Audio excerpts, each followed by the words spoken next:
الرحمن الرحيم أحمدك ربي وأستعينك وأصلي وأسلم على خيرة خلقك سيدنا محمد صلوات ربي وسلامه عليه وعلى آل بيته الطاهرين الطيبين المنتخبين عليهم السلام والرضا عن الصحب الغر الميامين وعلى من اهتدى بهداه وسلك طريقه إلى يوم الدين. Chers amis, assalamu alaikum wa rahmatullahi wa barakatuh. Nous voici aujourd'hui au 4e cours de rencontre avec l'islam, lequel je salue votre présence et je remercie en le chef des organisatrices et organisateurs de l'association Itinéraire et Dialogue et les Fourmis. Je les remercie pour leur invitation et l'organisation. Alors, ce 4e cours se veut une continuité par rapport aux anciens cours. Je rappelle que vous avez reçu les plans. Le premier cours avait pour thématique générale de la transcendance à l'exigence dans le cadre du Coran al-Karim, l'explication de l'exégèse coranique. De la transcendance à l'exigence avec le verset de Al-Bir, du bien par excellence de Surat al-Baqarah.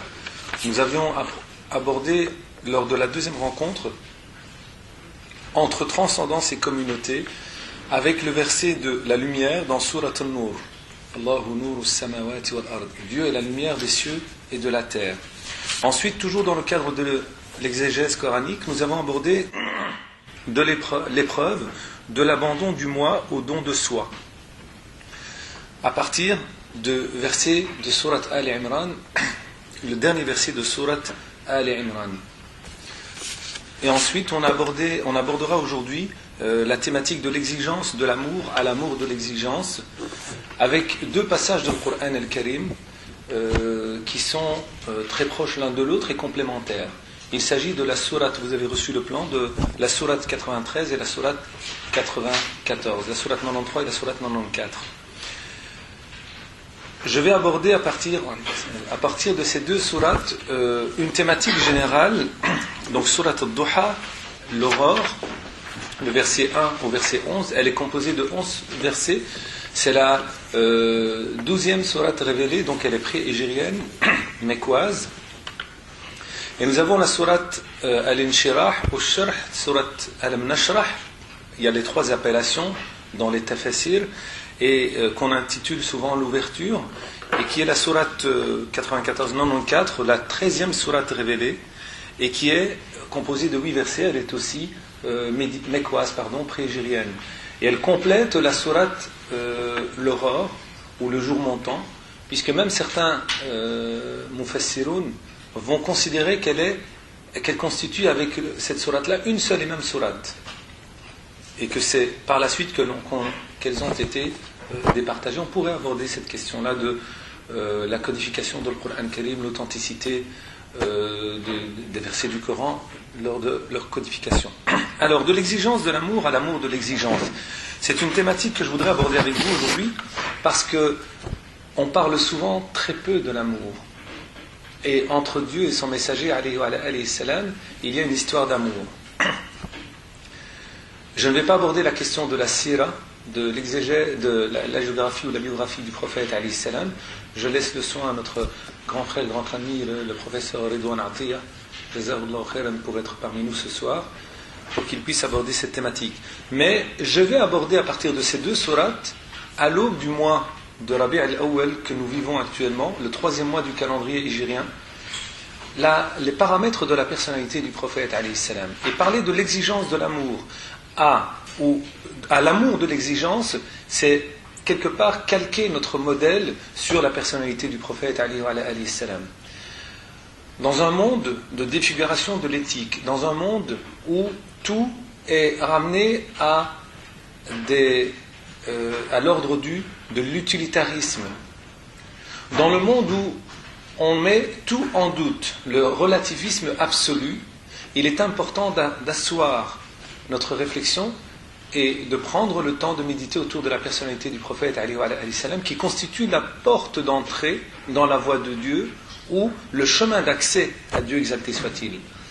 Je rappelle ce hadith Qudsi Jalil dans lequel notre Seigneur, exalté soit-il, nous interpelle, et il dit, en parlant de son bien-aimé Muhammad alayhi salam, Ya Muhammad, law salaka an-nas kull tariq واستفتحوا علي كل باب ما فتحت لهم حتى يسيروا وراءك يا محمد صلوات ربي وسلامه عليه وعلى آله. Il dit, ô Mohammed, si les humains empruntent tous les chemins, n'importe quelle voie, et ils frappent à toutes les portes, je n'accepterai aucun cheminement et je n'entrouvrirai aucune porte si ce n'est celle qu'ils auraient empruntée, celle que tu auras empruntée à Mohammed alayhi salam. Ça veut dire qu'il est le sens du retour vers Dieu. Et certes, puisqu'il n'est pas venu avec une nouvelle religion qui a débuté avec sa prophétie, il est venu confirmer le message de Dieu depuis que Dieu a insufflé en l'homme de son esprit. Il est la continuité logique de l'enseignement de la tradition abrahamique, de la tradition de Jésus, de Moïse, de Bouddha et de l'ensemble des messagers et des prophètes sur eux la paix. Le prophète alayhi salam n'a jamais proclamé être venu avec une nouvelle religion. Le Coran lui demande de dire explicitement قُلْ مَا كُنْتُ بِدَعًا مِنَ الرُّسُلِ. Je ne suis pas un innovateur parmi les prophètes. Je suis venu continuer le message ou confirmer le message de Dieu depuis qu'il a insufflé en l'homme de son esprit et inscrire la fidélité au cycle de la prophétie.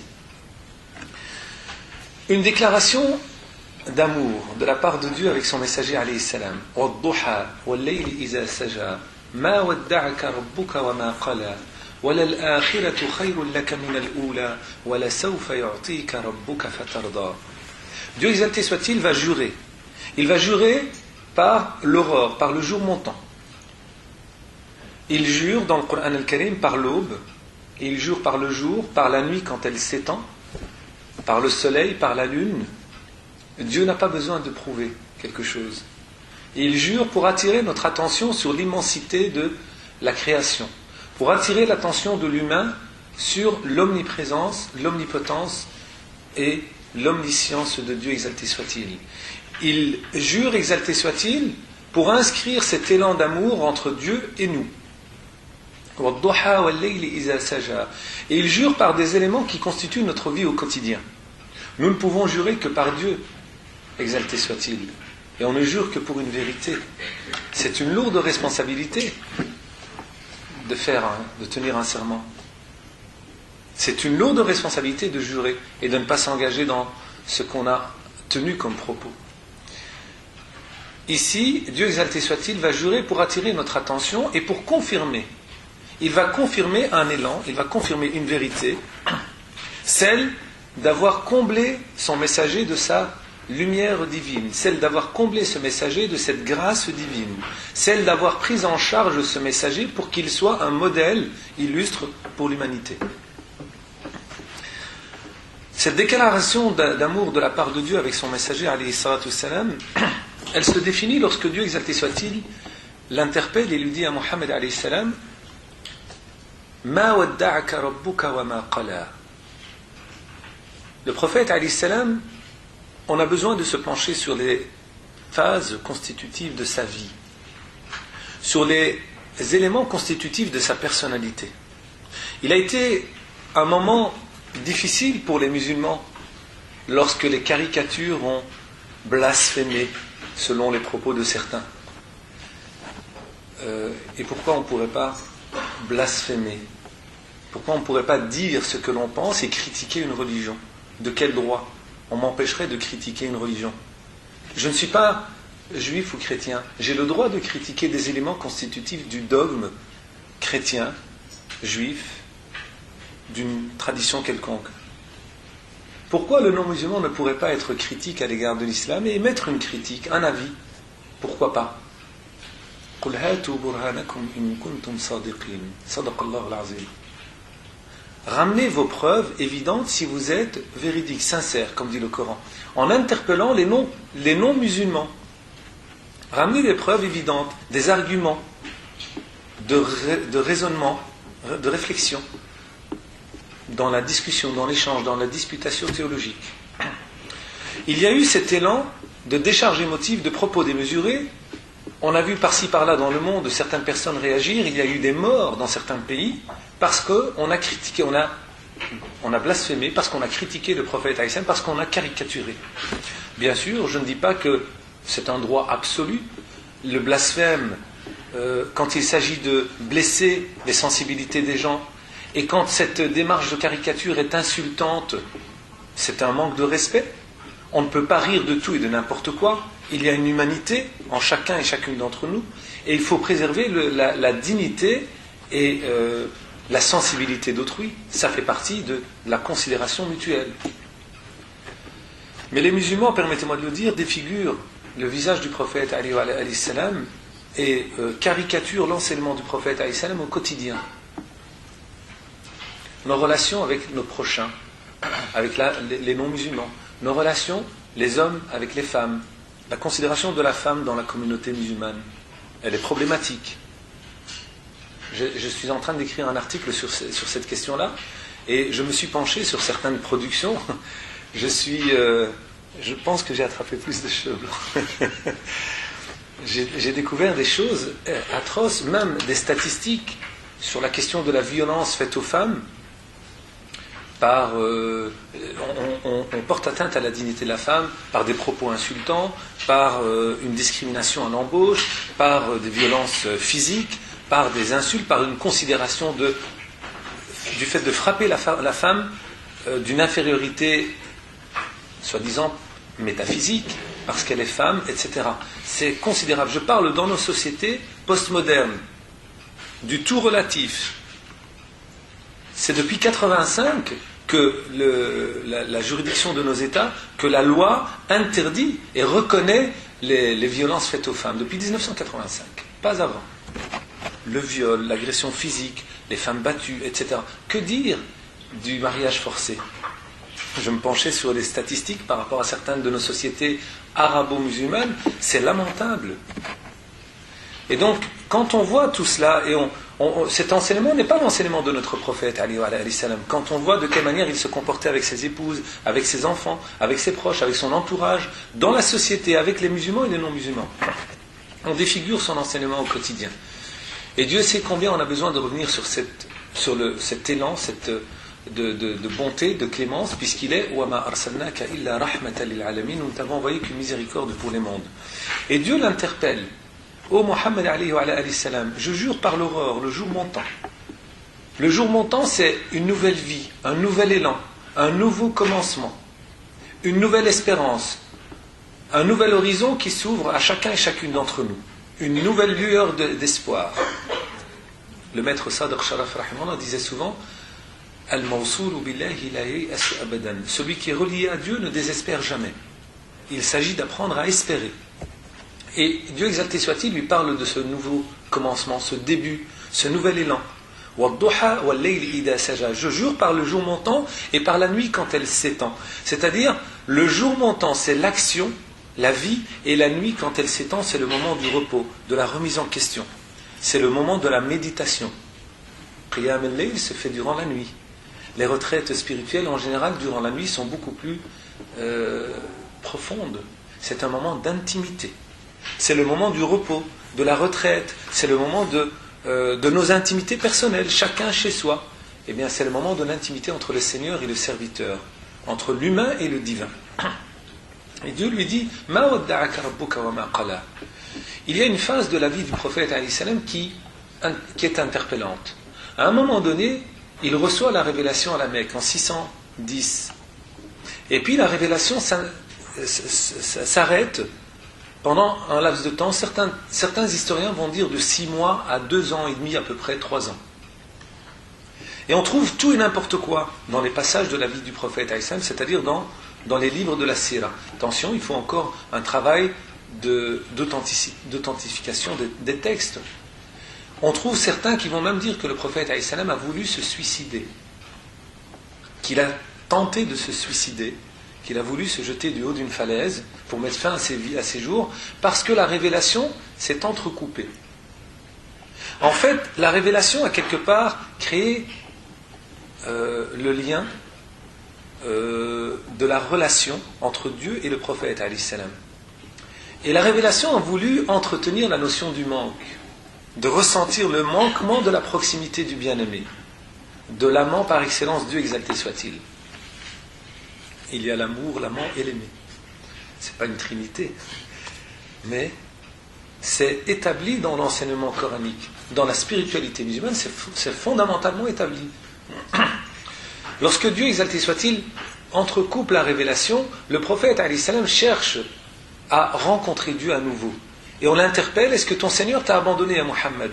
Qalak rabbuk, khalas, ton Seigneur t'a abandonné, c'est fini. Toi qui prétends être prophète, où est ton Seigneur? Il ne se manifeste plus, il n'y a plus de révélation. Et cette phase de la vie de l'histoire du prophète alayhi salam, moi je ne l'aborde pas comme étant une aspiration au suicide. C'est une quête de l'absolu. Le prophète alayhi salam a voulu se jeter dans l'élan dans l'horizon, parce que Jibril alayhi salam, lorsqu'il arrive, il ouvre ses ailes et il couvre l'horizon. Et donc dans l'horizon, il va rencontrer Jibril alayhi salam, qui est cet élément intermédiaire entre le prophète et Dieu, qui est cette personne qui le ramène à Dieu, exalté soit-il, et qui l'interpelle par le propos divin. Et le propos divin, lorsqu'il pénètre les entrailles du cœur, khalas, il opère une réforme. Le prophète alayhi salam aspire à Dieu. Et à un moment donné, il se pose des questions. Est-ce que Dieu m'a abandonné? Il ne me parle plus. Est-ce que Dieu me déteste? J'ai peut-être commis un faux pas. Quand on a un ami que l'on aime, un proche, un parent, un époux, une épouse, une personne que l'on considère, et à un moment, du jour au lendemain, il y a une coupure dans les relations. Cette coupure provoque une rupture d'affectivité chez certains, qui est totalement légitime. Mais cette rupture d'affectivité, elle peut provoquer un élan parfois de soit une remise en question, soit un élan d'incompréhension, et qui peut expliquer certaines attitudes. Attention, certains gourous, dans certaines sectes, vont entretenir la notion du manque. Je suis présent, je me retire, je reviens soudainement. Permettez-moi de sourire, ça me fait penser à quelque chose, mais bon. Je reviens soudainement et je crée ainsi le manque. Certaines personnes sont comme ça. Excusez-moi, dans certaines sectes, même certains imams, ont à des moments donnés été là, puis ils se sont éclipsés, et puis ils sont revenus, en laissant croire qu'ils vont partir. Et on est quelque part dans le bouleversement. Qui est-ce qui va le remplacer? Oh, il n'y a personne, on n'a pas de personnalité de ce charisme-là, on n'a personne qui peut remplir ce vide, etc. C'est quoi ça? Chaque individu a du positif en lui. Tout le monde est capable de pouvoir se former, tout le monde est capable de donner. Il y a un acquis et il y a des manquements, des fragilités chez tout un chacun. Et donc, dans les relations de l'amour et de la considération, il y a d'abord avant tout dans nos relations une exigence de l'amour. Si nos relations ne sont pas fondées sur l'amour, la considération mutuelle, khalas, on ne peut pas parler de socialisation fondée. On ne peut pas prétendre qu'elle est assise sur la spiritualité. Regardez dans Surat Al-Hujurat, la 49e Surat du Coran al-Karim, post-égérienne, médinoise. Allah subhanahu wa ta'ala interpelle les croyants qui se sont unis, les Mécois et les Médinois, les Muhajiroun et les Ansar, et à Médine, Al-Aws et Al-Khazraj, les deux tribus qui étaient dans des guerres fratricides longtemps. Et ensuite, l'islam va unir les rangs. Et le Coran va les interpeller. Le Coran va dire à un moment donné, Innamal mu'minuna ikhwa fa aslihu bayna akhawaykum wattaqullah. Les croyants sont des frères, parachevez votre fraternité et craignez Dieu. En fait, le Coran est en train de mettre en évidence un constat et une exigence. Le constat, c'est que les croyants sont des frères, et l'exigence, c'est de parachever cette fraternité, c'est-à-dire qu'il y a des hauts et des bas. La fraternité nécessite un entretien. Elle ne peut s'entretenir que sur base de l'amour. Que dire de la fraternité humaine? Mon frère, juif, chrétien, bouddhiste, agnostique, athée, c'est mon frère. On partage un élan spirituel par des voies plurielles. Même l'agnostique a une spiritualité. On partage une quête de sens, on partage des soucis du vécu social ou sociétal, peu m'importe, mais en tout cas, on a une base qui est commune. Le non-croyant, le non-musulman est fait de même chair et de même sang que moi. Et donc, je peux reprocher à l'autre sa foi qui me semble, ou sa croyance qui me semble confuse et idolâtre. Mais sa dignité, je la considère et je la respecte. إنما المؤمنون إخوة فأصلحوا بين أخويكم. Il y a la fraternité spirituelle de la foi. Il y a une fraternité de parenté, une proximité de parenté, et ainsi de suite. Eh bien, il y a l'exigence de l'amour pour fonder cette fraternité.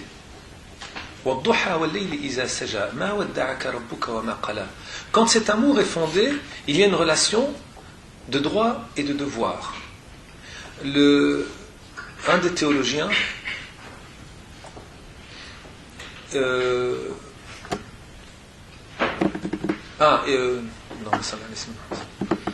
Ibn Taymiyyah considérait qu'il y a un contrat, en parlant notamment dans ses fatwas, etc.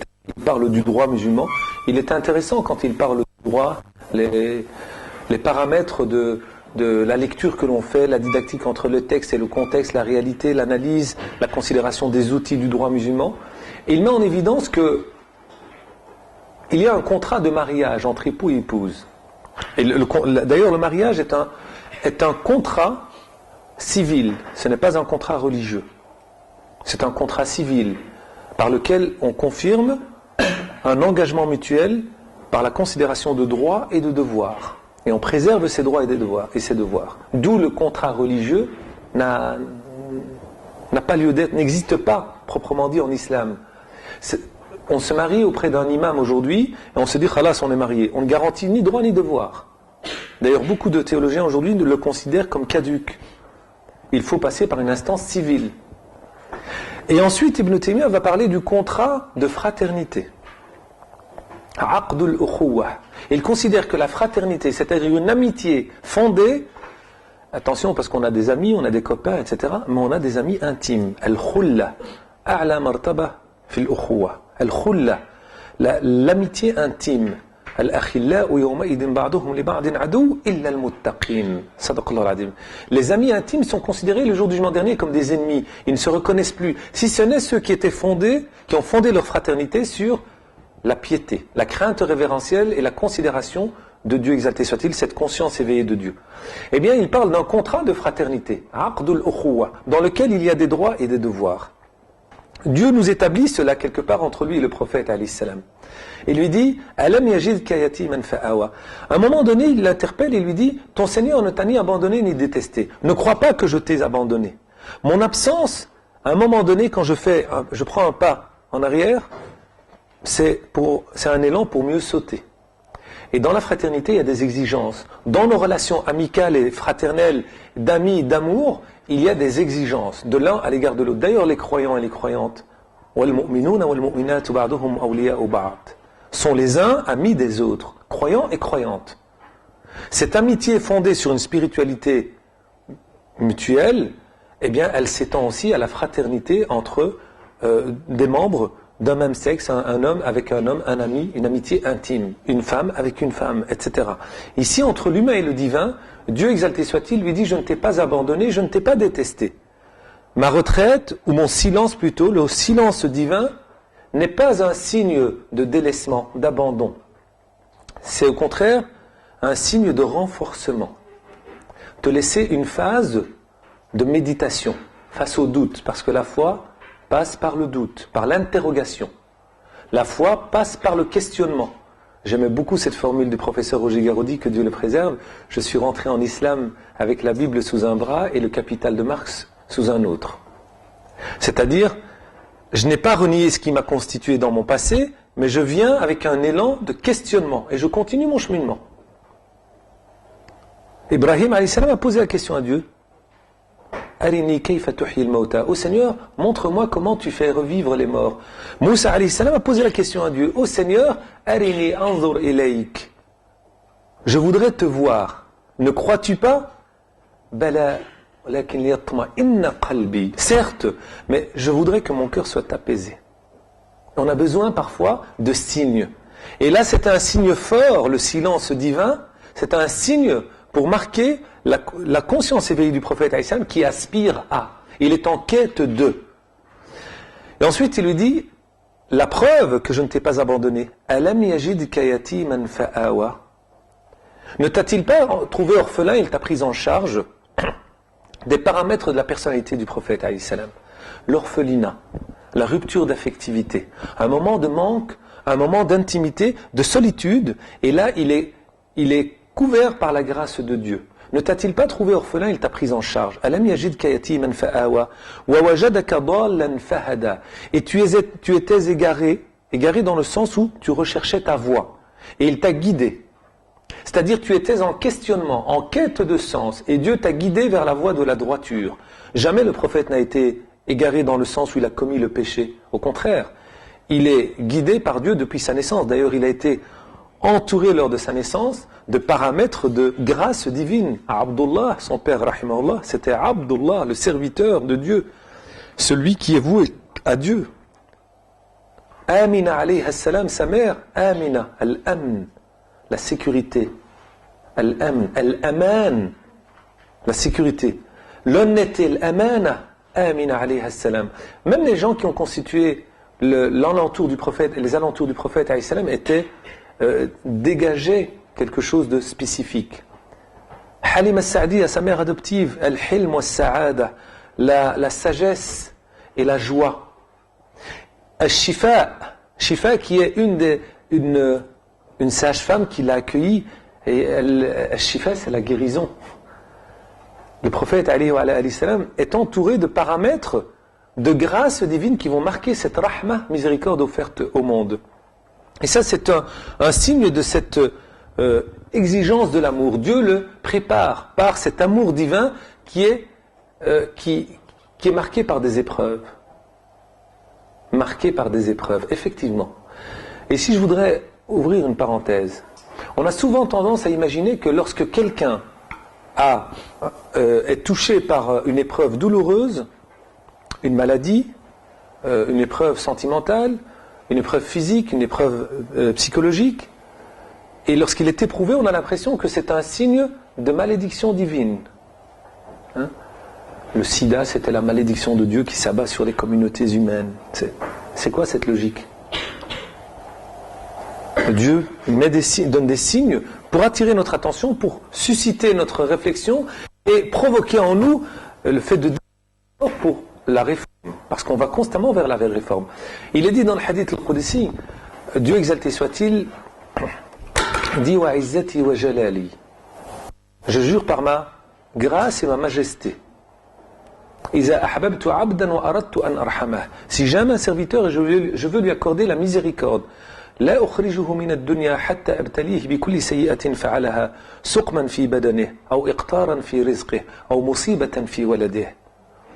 Je ne fais sortir quelqu'un de ce monde que j'aime qu'après l'avoir éprouvé par la maladie, les soucis familiaux, un problème financier, لأكفره من الذنوب, pour l'alléger de ses péchés, pour le purifier. L'épreuve, elle est à voie initiatique. فإذا بقي عليه من الذنوب شيء شددت عليه في سكرات الموت حتى يلقاني وليست عليه خطيئة. Et s'il lui reste davantage de maux, de péchés, eh bien je lui rends l'agonie éprouvante afin qu'il sorte de ce monde purifié de ses péchés. Et le prophète alayhi salam dira إن الله إذا أحب عبدا ابتلاه فإذا صبر اجتباه وإذا رضي اصطفاه. Lorsque Dieu aime un serviteur, il l'éprouve. Si le serviteur patiente, Dieu le purifie. Et si il donne son agrément, ar-rida wal-ridwan, Allah subhanahu jalla fi'ulah le rapproche. Il devient élu de Dieu, c'est-à-dire il devient le paramètre divin sur terre. La main de Dieu par laquelle il y prend, le pied de Dieu par lequel il avance, l'ouïe de Dieu par laquelle il entend. Dieu devient son ouïe, sa main, son pied. Dieu, il devient l'habitacle de la lumière de Dieu et de l'agrément divin, exalté soit-il. Donc, alam yajidka yatiman fa'awa, ne t'a-t-il pas trouvé orphelin, il t'a pris en charge, wa wajadaka dallan fahada, et tu étais égaré, il t'a guidé, wa wajadaka a'ilan fa'arna, et tu étais appauvri et il t'a enrichi. Dieu lui rappelle ses faveurs, il lui rappelle des moments phares qui ont constitué sa personnalité. Il était dans les ténèbres de l'existence, seul avec sa mère dans le désert. Elle meurt devant lui, elle lui serre la main, lui dit « Muhammad kun rajulan, alayhi salam » « Oh Muhammad, sois un homme ». Il a 6 ans. Il est appauvri, c'est-à-dire de cette grâce divine. aussi. C'est-à-dire il recherche cette grâce divine. Il n'avait pas la connaissance de Dieu. Et Dieu l'a enrichi de ses faveurs. Par la connaissance, l'amour, la proximité de Dieu. Dieu lui rappelle ces éléments. C'est grâce à son égard.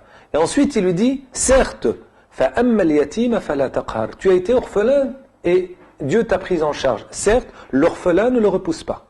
Parce que émane de toi, de tes entrailles, la source de la miséricorde, de la compassion, de l'amour, de la considération à l'égard du prochain, du nécessiteux, du pauvre, du voyageur, du faible, de l'opprimé. Donc, jaillit des entrailles de ton cœur cet amour, cet aimant, cette miséricorde. Donc, ya Muhammad alayhi wa alayhi salam, tu es passé par cette phase pour pouvoir donner, offrir. Tu as subi cela. Quant à celui qui interroge, ne le repousse pas, ne le brusque pas. Celui qui est en quête de, celui qui recherche. L'islam, c'est pas un état de fait. L'islam, c'est une construction en devenir constante. Ce n'est pas un état figé. La foi, c'est pour ça qu'il y a des gens parfois qui se posent des questions. Il y a quelques jours, 2-3 jours, une personne me téléphone, elle me dit, je suis un habitué des halaqat et zikr. Des séances d'invocation, d'évocation de Dieu, des chants de la pureté divine, etc. Je suis un habitué de qiyam al-layl, des veillées nocturnes. Ça fait 2 semaines que je n'ai plus prié. Ça fait 2 semaines que je ne ressens plus rien. Ça fait 2 semaines que je n'ai plus cette envie de parler à Dieu. Je vais lui dire, tu es un kafir, mon frère. C'est ce que je vais dire. Si je suis dans l'orthodoxie, que cher à certains, hein, c'est tac au tac, c'est ainsi ou rien. Oui, je vais lui dire, tu es un kafir, mon frère, tu ne fais plus la prière. Pourquoi je vous dis ça? Parce qu'il s'est orienté vers quelqu'un qui lui a tenu ce propos. Il a dit, mon frère, tu es un kafir. C'est-à-dire, tu as renié ta foi, tu sors de l'islam. Attendez, l'islam, cheminement, on a des paramètres. Il y a des outils, on doit s'accrocher, on a des états d'âme, des faiblesses, on a des moments d'insouciance, de fragilité, on a besoin de soutien, et on a des moments où on va tomber. Le prophète Ali wa alayhi salam disait à ses compagnons, Hamdallah et Abu Bakr radiyallahu anhuma wa ardahuma, lorsqu'ils lui disent, quand on est... C'est l'aqida. Et quand on est chez nous, on est avec nos occupations quotidiennes, ça a tendance à diminuer. Le prophète alayhi salam leur dit, essayez de conserver cet élan que vous avez en ma présence. Si vous le faites, les anges vont vous tendre les mains, vous saluer dans les chemins. Paramètres. C'est-à-dire, il faut procéder par étapes, sans brûler les étapes. Respectez votre rythme. Et respecter le rythme de chacun, c'est le prendre comme il est. Cheminer avec lui. Ce n'est pas le juger. Et donc, quand il me pose la question, je n'ai pas à le brusquer, à le blesser, à le repousser. Je dois essayer de trouver les éléments ou les outils qui me permettront de cheminer avec lui. Et qui vont lui permettre de s'accrocher. Petit à petit, en respectant son rythme. Il y en a un qui a besoin d'1 heure pour comprendre, il y en a un qui a besoin de journées entières pour pouvoir analyser, comparer et comprendre.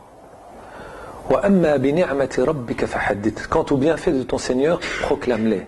C'est-à-dire, cette grâce divine qui t'accompagne, eh bien, mets-la en exergue, mets-la en évidence, vis-la au quotidien. Soit au quotidien, cette lueur de Dieu qui étouffe les ténèbres. Soit au quotidien, cette lueur d'espérance à l'égard de l'assoiffé, de celui qui cherche sa voie, de celui qui s'interroge.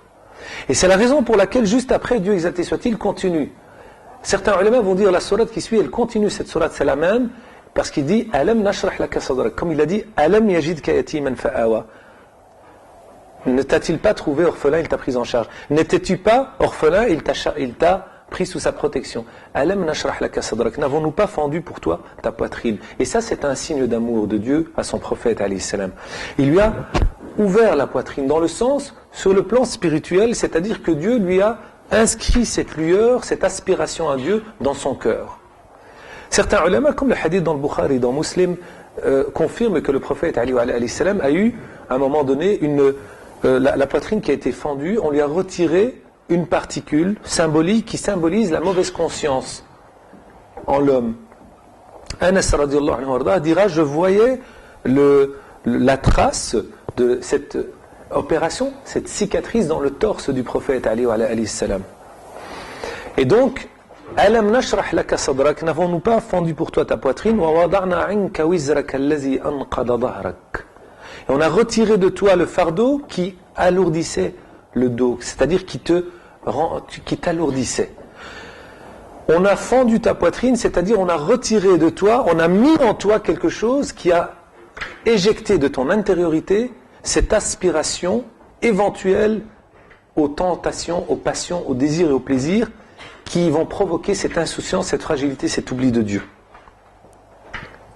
Ce qui pourrait alourdir ton dos, c'est-à-dire te rabaisser.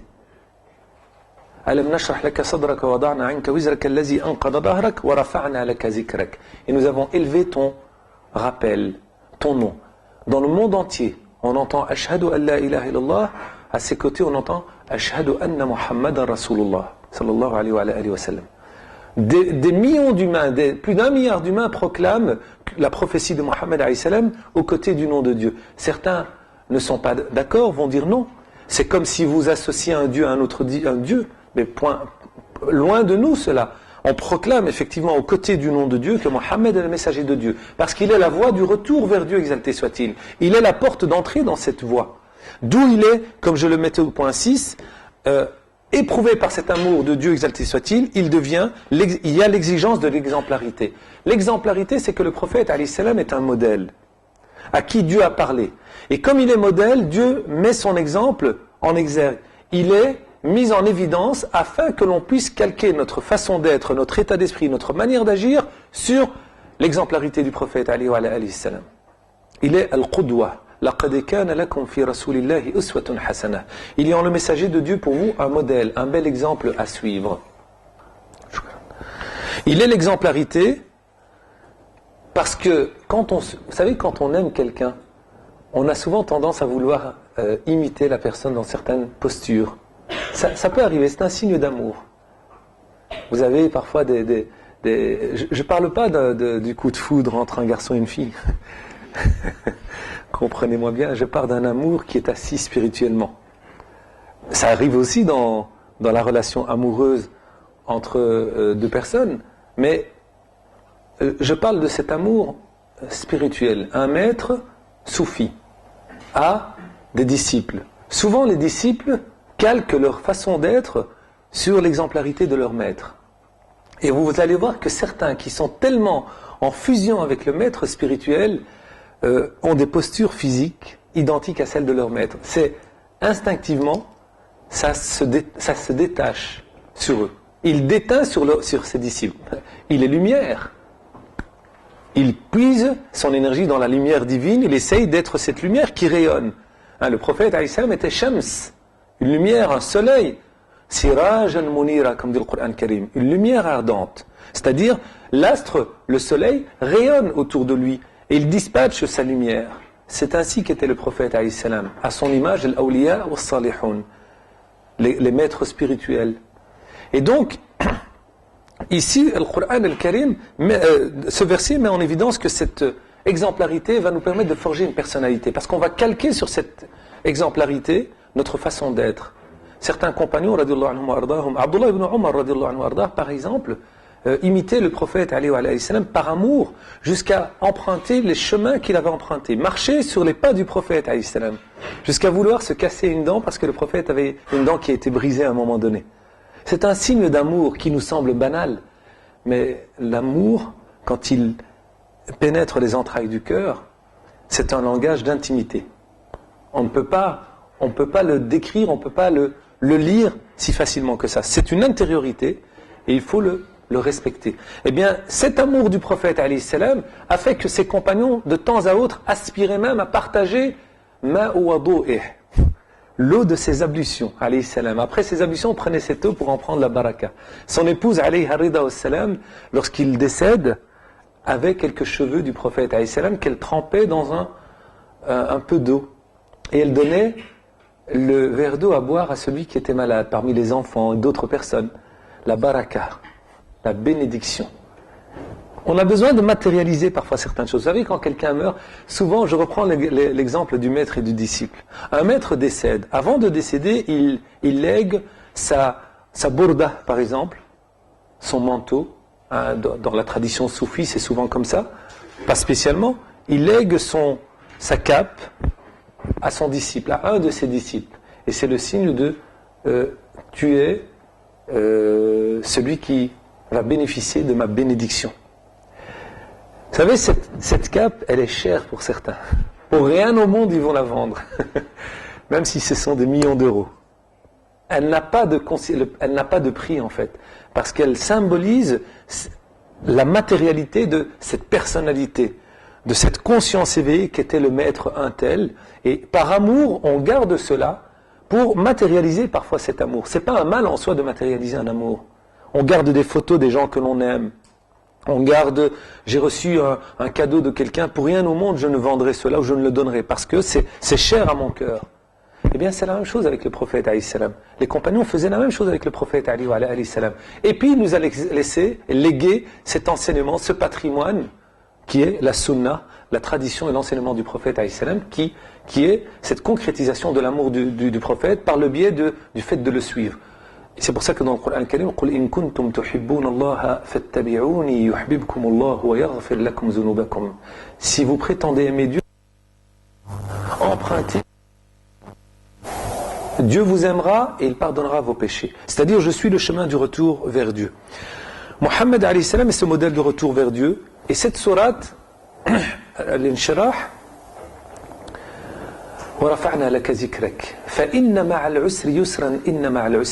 à partir du moment où tu es visible, tu es élevé, à partir du moment où tu es mis en évidence, tu es exposé au risque. Les gens vont parler, les gens vont te critiquer. Le prophète alayhi salam a été agressé, montré du doigt, insulté. On a dit qu'il était un charlatan, un menteur. Certains ont dit, pourquoi Mohammed al-Rasoul? Pourquoi lui? Pourquoi c'est pas Urwa ibn Abi Mas'ud al-Thaqafi al-Ta'if, qui est un notable de Ta'if, ou bien Al-Walid ibn al-Mughira à la Mecque? لولا نزل هذا القرآن على رجل من القريتين عظيم. Pourquoi Mohammed al-Faqir, al-Yatim, al-Haqir, al-Miskin? Pourquoi lui, le pauvre, l'orphelin, qui n'a rien, qui ne détient rien? Allah subhanahu wa ta'ala leur dit, Allahu a'lamu haythu yaj'alu risalatah. Sadaqallahu al-azim. Dieu sait, et le savoir de Dieu c'est dans l'immensité, dans le savoir, c'est le savoir absolu. Dieu sait où est-ce qu'il inscrit sa prophétie. Et donc, quand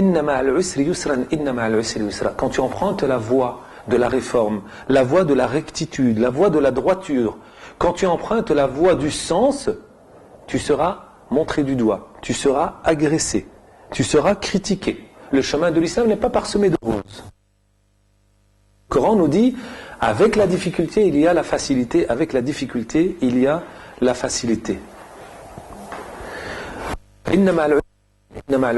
C'est-à-dire, il faut persévérer, il faut aller de l'avant, il faut outrepasser, il faut réajuster sa tactique, sa stratégie, sa façon d'être, se remettre en question, mais il faut persévérer. On n'achètera pas notre silence, je le dis souvent et je le répète. On réagit au rythme des médias. La question palestinienne massacre avec l'approbation du monde entier par le silence, qui ne dit mot consent. La division des pays arabes et le silence complice des pays européens, de notre gouvernement, ici en Belgique. Pourquoi nous n'interpellons pas nos représentants politiques par la nature des relations qu'ils entretiennent avec l'État terroriste sioniste israélien, le procureur international du terrorisme, Israël? Au-delà de la misère du peuple palestinien, la misère du peuple africain, la pauvreté, le silence quant au pillage des richesses de ce qui ne permettent pas de mettre à disponibilité du peuple les moyens pour se préserver contre certaines maladies. Je visitais à un moment donné l'Afrique du Sud, et c'est le pays d'Afrique qui est le plus touché par le sida. Et c'est un des pays d'Afrique, les plus aisés. Mais les multinationales, j'ai visité des centres de refuge pour les sidéens, comme on les appelle. Et c'était après 8 jours, je pense, sur place, c'était, je ne vais pas dire épouvantable, mais c'était lourd.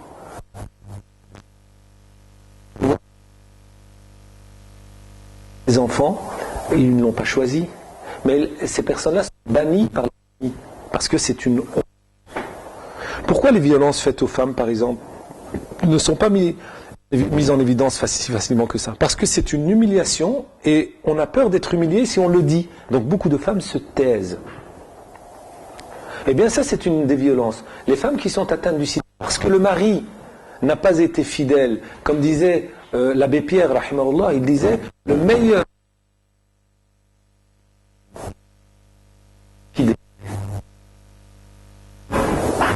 c'est le meilleur moyen, c'est la fidélité. Eh bien, ces gens qui ont été victimes de trahison sont montrés du doigt, ils sont abandonnés par leurs proches. Mais les multinationales pharmaceutiques ne permettent pas de pouvoir mettre à disponibilité de tous les moyens de pouvoir se préparer de la rentabilité, marchandisation du vie, tout simplement. Et l'excès du procureur du terrorisme international, l'État d'Israël, et quand on cet excès-là de notre non-présence, de notre absence à l'égard du besoin de ceci et cela à travers le globe, eh bien, c'est une misère face à laquelle les musulmans les musulmans doivent la dénoncer, se doivent de se mobiliser. Pas parce que en Afrique du Sud, ce seront peut-être des musulmans, non, d'ailleurs majoritairement, ils ne sont pas musulmans. En Palestine, il n'y a pas que des musulmans, il y a aussi des chrétiens, mais parce qu'on est la conscience éveillée de l'opprimé, parce qu'il y a une injustice qu'il faut dénoncer. Et le musulman se doit de s'engager pour bannir l'injustice sous toutes ses formes. Donc, dans la difficulté, il y a la facilité, c'est-à-dire dans la persévérance. On n'achètera pas notre silence. Dans la persévérance, il y a la facilité. Après la peine, vient la facilité dans l'épreuve. Le courage d'affronter, la persévérance, as-sabr, al-yaqin, la conviction. Eh bien, inna ma'al usri yusran, inna ma'al usri yusra, fa iza faraghta fansab wa ila rabbika farghab. Quand tu termines, fansab, et tu t'en vas, wa ila rabbika farghab. Reviens vers ton Seigneur. Reviens vers ton Seigneur. Accomplis, quand tu termines, accomplis la reconnaissance, le remerciement, la prière, la glorification, le chant de louange, de pureté de Dieu. Wa ila rabbika farghab. Aspire à ton Seigneur. C'est-à-dire, c'est là le secret de la réussite après l'épreuve. C'est là le secret de ishtaddi azmatu tanfariji. Al-azma, l'épreuve, à un moment donné, on peut souffler. Eh bien, c'est le secret de la réussite, c'est dans l'intimité spirituelle avec Dieu. Cette intimité spirituelle, elle nécessite des outils, des éléments. Je laisserai le soin à mon grand frère et notre ami, le professeur Ridwan, Jazallah Khair Atiya, pour nous clarifier éventuellement quelques éléments là, et je me permettrai en 1 minute, si vous voulez, de rappeler qu'il me reste 2 minutes. 2 minutes. C'est bien. Un élément fondamental, nous sommes à la veille de l'Mawlid, al-Nabawi Sharif. Et je vous invite vivement et du fond du cœur pour vous mobiliser, pour festoyer et éveiller cet anniversaire du prophète alayhi salam, parce que c'est une sunna. Excusez-moi de le dire ainsi, c'est-à-dire que le prophète alayhi salam nous a enseigné à revivifier la conscience. Il jeûnait tous les lundis dans Sahih Muslim, et on lui dit pourquoi tu jeûnes le lundi? Il dit ce fut le jour de ma naissance. Il naît un lundi, il entreprend les gires un lundi, il recevra la révélation un lundi, il va mourir un lundi, le 12 Rabi al-Awwal alayhi salam. C'est une tradition d'éveiller la conscience par des marqueurs. Et le Coran nous dit dans Surat Ibrahim, rappelle-leur les jours de Dieu. C'est-à-dire les moments qui sont marqués par des phases, par des événements historiques, et qui sont des marqueurs spirituels. Il faut les commémorer. Al-Isra al-Mi'raj, Al-Mawlid al-Nabawi al-Sharif, Ramazan, Eid al-Fitr, Eid al-Adha, Ashura, Arafat, etc., etc. Tous ces moments sont des moments clés qui permettent d'entretenir une conscience éveillée et d'éveiller l'amour de la personnalité du prophète en nous, alayhi salatu wassalam. Et ça, c'est l'amour de l'exigence. je suis exigeant avec moi-même parce que j'aime le prophète alayhi salam, puisqu'il m'enseigne l'amour du retour vers Dieu, eh bien cette exigence c'est d'éveiller al-Mawlid al-Nabawi Sharif. Dans nos mosquées qui sont devenues des clubs privés, excusez-moi de le dire ainsi, ça ne se fait pratiquement plus. C'est une bid'a, une innovation. La pire des innovations, c'est de tuer la vivacité, l'amour éveillé du prophète en la conscience des musulmans. C'est ça la pire des bid'a, des innovations. Si une innovation m'amène à l'amour du prophète alayhi salam, eh bien oui, pourquoi pas? Quand on sait qu'on est aujourd'hui dans l'oubli, l'insouciance, la fragilité, tout nous appelle à l'oubli. La culture de l'oubli, la culture de l'islam, c'est la culture de rappel. وَذَكِّرْ فَإِنَّ ذِكْرَى تَنْفَعُ الْمُؤْمِنِينَ. Rappel parce que le rappel est profitable aux hommes de foi. Eh bien, Abdullah ibn Mas'ud radiyallahu anhu disait, comme rapporte l'imam Ahmad rahimahullah, ما رآه المسلمون حسنا فهو عند الله حسن وما رآه المسلمون قبيحا فهو عند الله قبيح. Ce que les musulmans ont considéré comme quelque chose de bien, de fiable, est bon, approuvé auprès de Dieu. Et ce que les musulmans désapprouvent dans leur grande majorité, dans leur ensemble, est désapprouvé par Dieu. Parce que la communauté n'est pas unanime sur l'égarement. On a un bon sens, on a une conscience éveillée. Al-Mawlid al-Nabawi Sharif nécessite, et je lance un appel à toutes et à tous, il nécessite de notre part une mobilisation. Nos jeunes se rattachent à des modèles, à des chanteurs et des chanteuses, des danseurs et des danseuses, des acteurs et des actrices, des chefs d'État, des footballeurs. Oui. Mais on ne connaît rien de la personnalité du bien-aimé alayhi salam, de sa famille sainte et purifiée alayhi salam, de ses compagnons radiyallahu anhum, on ne connaît rien. Eh bien, cette occasion nous permet de vérifier cela. Je vous appelle pour commémorer le Mawlid al-Nabawi Sharif dans vos associations, dans les mosquées, petit à petit, pour entretenir la conscience éveillée de nos jeunes générations montantes avec la personnalité, l'exemplarité du prophète alayhi salam. Par des chants, par un repas, par une rencontre fraternelle et par une mobilisation autour du rappel de la sira du prophète alayhi afdalu salatu wa azka taslim. Je termine par ce rappel, comme disait le maître Sadiq Sharaf rahimahullah, étudier la sira du prophète, c'est fondamental. Il dit as-sira tudawi jirahat al-mu'minin wa tamsahu dumu'ahum. La sira essuie les larmes des croyants et elle soigne leurs blessures, elle pense les blessures des croyants. Parce qu'il dit, le prophète alayhi salam, kana الحق طريقه والعدل شريعته وهداية الخلق إلى الحق صنعته. La vérité était sa voie. La justice était sa méthode, sa préoccupation. Et il avait pour mission de ramener l'humain au divin, relier le serviteur au Seigneur. C'était ça sa mission. Salawatu Rabbi wa salamu alayhi wa alihi wa sallam. Le Mawlid al-Nabawi Sharif aura lieu le 12 Rabi' al-Awwal. Nous sommes au début du mois maintenant, dans 12 jours. C'est pas ce week-end-ci, mais le week-end prochain. Alors si vous pouvez vous mobiliser, faire décorer la maison autrement que d'habitude. Marquons le fait que c'est un jour différent. Si je peux prendre 30 secondes. Non, parce que ça c'est magnifique. Dans le passé, les ulama de l'Andalus, en Andalousie, certains ulama, la veille du mois de Rabi' al-Awwal, le premier jour, à Salat al-Fajr, à partir de Salat al-Fajr, il chantait les louanges du prophète alayhi salam, et les femmes aussi faisaient les youyouy que l'on connaît dans les festivités. Ça se fait encore, aujourd'hui ça se fait chez certains membres de la famille, etc. À Rabi' al-Awwal, c'est une coutume, une tradition, les femmes font le youyouy, parce que c'est l'aube de la lueur de l'espérance est arrivée, l'aube de la bonté, de la manifestation de la miséricorde de Dieu, Rahmatul lil alamin, est arrivée pendant les 12 premiers jours. J'ai vu ça au pays d'origine, par exemple, dans la famille, ma mère, etc. Ce sont des traditions qu'elles ont encore entretenues, qu'elles entretiennent, parce que c'est marqueur d'un élan spirituel fondamental. Donc je vous invite vivement à entretenir le Mawlid Nabawi Sharif par tous les moyens possibles, décorer vos maisons et organiser une petite festivité. Je participerai avec vous, Inch'Allah. Je vous remercie. Salam alaikum wa rahmatullahi wa barakatuh.